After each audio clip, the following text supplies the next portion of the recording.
connecting security solutions with security leaders. Security You Should Know starts now. Welcome to Security You Should Know.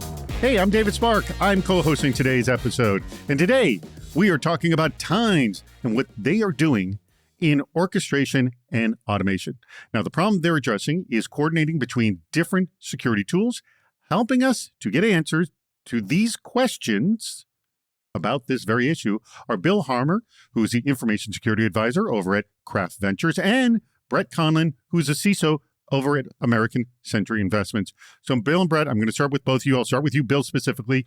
Why is coordinating between our different tools still a problem? And by the way, I know we've got a lot of them. It's still a problem because I think we're becoming more point solution focused. So a little less platform, a little bit more very specific to the task at hand. We've got a ton of different nomenclature and definitions. People are using them differently within their tools. And we're moving faster and faster. So with the AI attacks coming, the workflow has to move faster. And we have too much interpretation on the people side.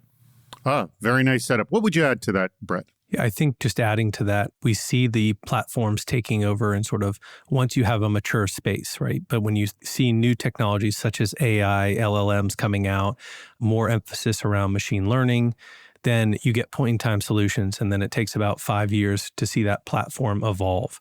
And so, unfortunately, when those platforms evolve, they really focus on what they're good at. And you'll see 3 or 4 tools combined, but there's still so many other tools that have to come in that we just can't get a handle around one unified platform. Very, very good setup. All right, so we have a really good idea of how sort of nasty this problem is. So helping us get answers to these questions as our guest today, we're going to be talking to Matt Muller, who's the field CISO over at Tines. To start out, Matt, we want you to answer the 3 essential questions we ask all guests. So here we go.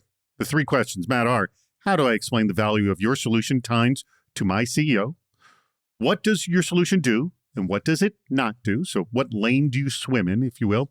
And lastly, what is your pricing model? We want to understand, how do you charge for your product? So give us an explanation of all 3.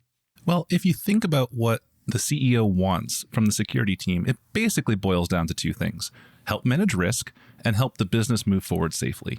And unfortunately, within the security team, the reality is we spend most of our days doing anything but those 2 missions, right? We have analysts that are dealing with false positive alerts, right? Maybe a day or even week-long backlog of alerts. We have GRC professionals who, rather than helping us figure out the regulations to open up new markets, are buried in manual spreadsheets and figuring out how to pull information across dozens, if not hundreds of different systems into those sheets. And so what Tines does is helps security teams deal with those, what we call pieces of muck work, right? Muck work is the undifferentiated work that everyone has to get done, but doesn't really contribute to business value. And we do this through providing a no or low code interface for building workflows with automation and AI, and help the security team focus on the creative aspects of their jobs rather than having to do that toilsome work.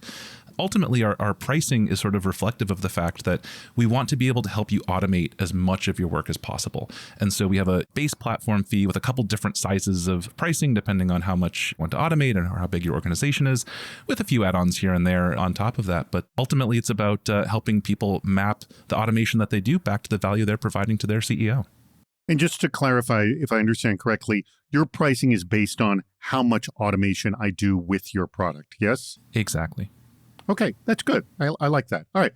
So we've got a basic understanding of what Tines does. I'm going to throw this to you, Brett. I'm sure you got plenty of questions, and I kind of like this setup of getting rid of the muck work. So what are your questions you have for Matt, Brett? So Matt, sounds awesome. So let's just talk a little bit about, like you mentioned, we have this GRC platform, you have a vulnerability management platform, you've got your cloud security platforms. How does your solution sort of tie that in, and what does that really shift for my team now that they're focused on?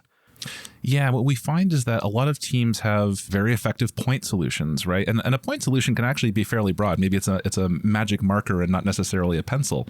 But at the end of the day, the security team is often operating in a different context than, say, your engineering team in maybe a vulnerability management world.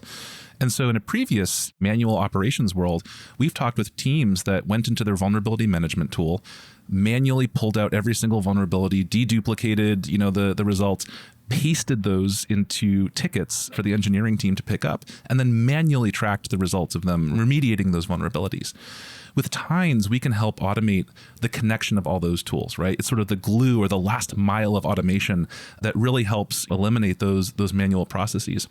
So we're not looking to displace necessarily the GRC solution that you already have, but we do think that we have ways to make it more effective and easier to use in terms of how the outcomes and outputs from that get disseminated to the rest of the organization.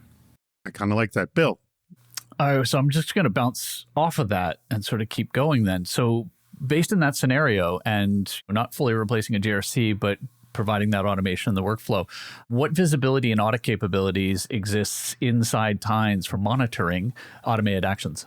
There is a tremendous amount of visibility. And this is actually one of the things that we actually find security teams end up appreciating a lot about the platform. Because if you look at our modern sort of SaaS-based world, let's be honest, there's not a lot of telemetry that you can pull out of most SaaS solutions, right? And the audit trail can be a little bit bare, and maybe some of our dual controls around approvals versus applying changes can't necessarily operate in a SaaS context. So within Tines, when you build a workflow, all of the sort of meta information about who is building things, who's editing things, how are they managing the platform, everything is instrumented as an audit log. But then we actually go one step further. Every action within Tines, every time it executes, records its own audit trail. And these audit trails build up as you execute a workflow. So by the time you've reached the end of your workflow, you have a complete picture of all the data that went into it, every manipulation of that data, all the outputs that occurred, right? And what those outputs were. And you can retain this audit trail for as long as you like so that you have, again, that visibility and more importantly, that control over what's happening in your other systems. We think as the automation platform that's sort of serving as the glue here, we can often help fill the gaps where maybe another solution that you want to use is a little bit less mature when it comes to monitoring, auditing, and accountability there. All right. Going back to you, Brett, any other question you have? Yeah, just real quick and hitting on sort of the auditing piece a little bit, but obviously in heavily regulated sectors, so like finance for myself, right? You have integration of AI and LLM workflows in there. So how do you ensure that Tines' AI guardrails are maintaining security and privacy for a company like myself? Yeah, our motto is that we allow you to bring as much AI as you would like to any sort of given workflow context and scenario. And sometimes that means zero AI, right? For not every workflow, but some have to be deterministic. Sometimes the stakes are too high to even consider introducing AI. And we think that's totally fine. Where you do want to introduce AI, by default, we use AWS Bedrock for our cloud environments, which means no logging, no internet traversal of any of your data, no training on any of that data. And we also allow you to bring your own AI models as well. So if you have a preferred AI model proxy, or if you have a preferred AI provider that you have an enterprise relationship with, we're not going to get in the way of that. We believe that teams should be able to use AI to their comfort level and in the scenarios that they want to, without us prescribing even the specific set of models that you have to use. And again, everything that the AI does within the platform is still subject to all of the audit logging and monitoring and audit trails that we have for our regular workflows as well. Bill? I love this. Brett sets them up, and I'm just going to jump on that one and sort of go further. Oh, then I'm going to make you ask the next question after that, too. Give Brett a chance. No, I love his questions. They're fantastic. So sort of with that access, like, you mean not just AI, but you're going to have access to a lot of different systems in there. And I would assume more than just the security systems as well, because if I want context to some of my workflows, I'm going to need to bring that into Tines. How do you guys manage the credentials, secrets, API keys? Like, I don't want to be putting Tines in and finding out that I just put a whole bunch of hard-coded clear text passwords into a workflow. Yeah, absolutely. We put a lot of thought into our credential management systems. And so in addition to everything being encrypted in transit and at rest, we have multiple levels of field layer encryption on the credentials that we hold for you. Who is able to access those credentials is extremely limited. in terms of you being able to apply your own roles, right? Credentials are sort of a write-only thing. Once you put a credential into the system, you can use it, but a human cannot retrieve that value out of the system again. And we definitely have folks who are in either highly secure environments or air-gapped environments where even using a cloud version of Tines doesn't meet their security requirements. And so they deploy, we have a containerized version of Tines that can deploy on-premise in any containerized environment. And for those customers, we give them that full control, everything from the database on up, to make sure that Tines is operating according to their security standards.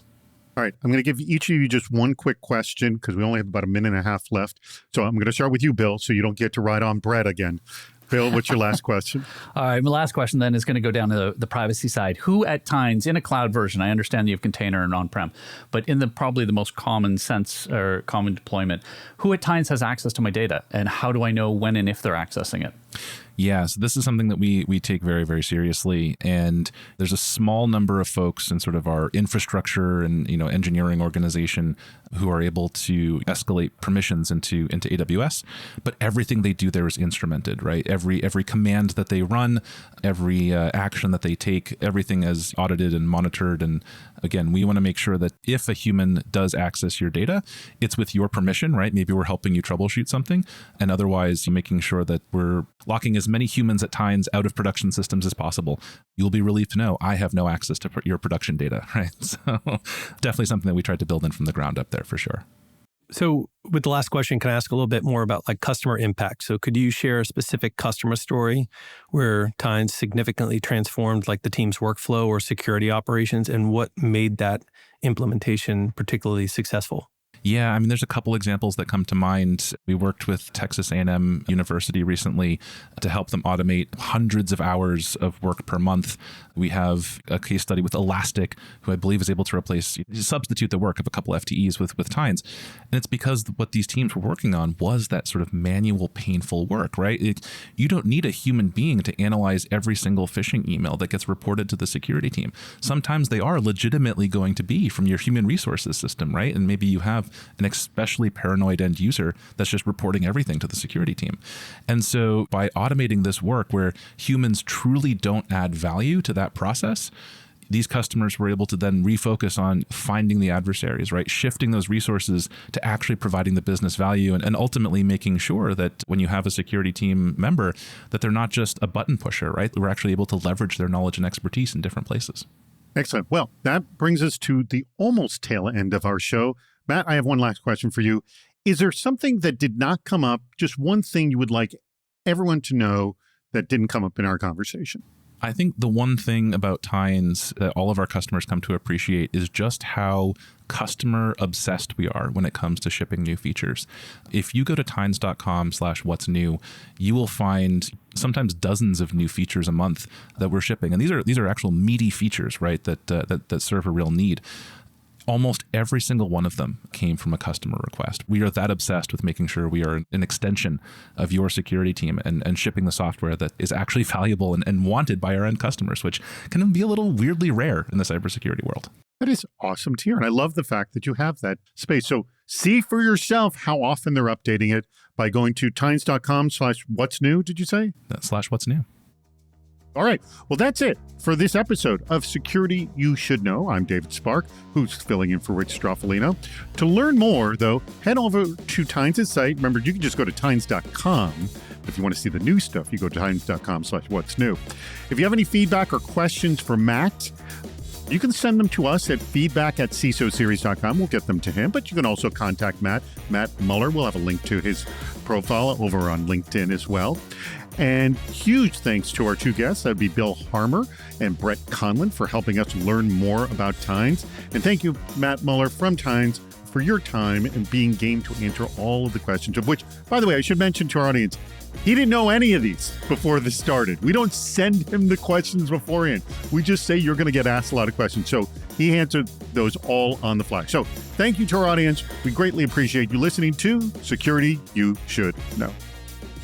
That wraps up another episode of Security You Should Know. If you like this program, please subscribe Tell your friends and leave us a review.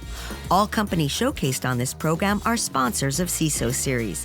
If your company would like to be spotlighted and interviewed by our security leaders, go to our contact page on CISOseries.com or just email us at info@CISOseries.com. Thank you for listening to Security You Should Know, connecting security solutions with security leaders.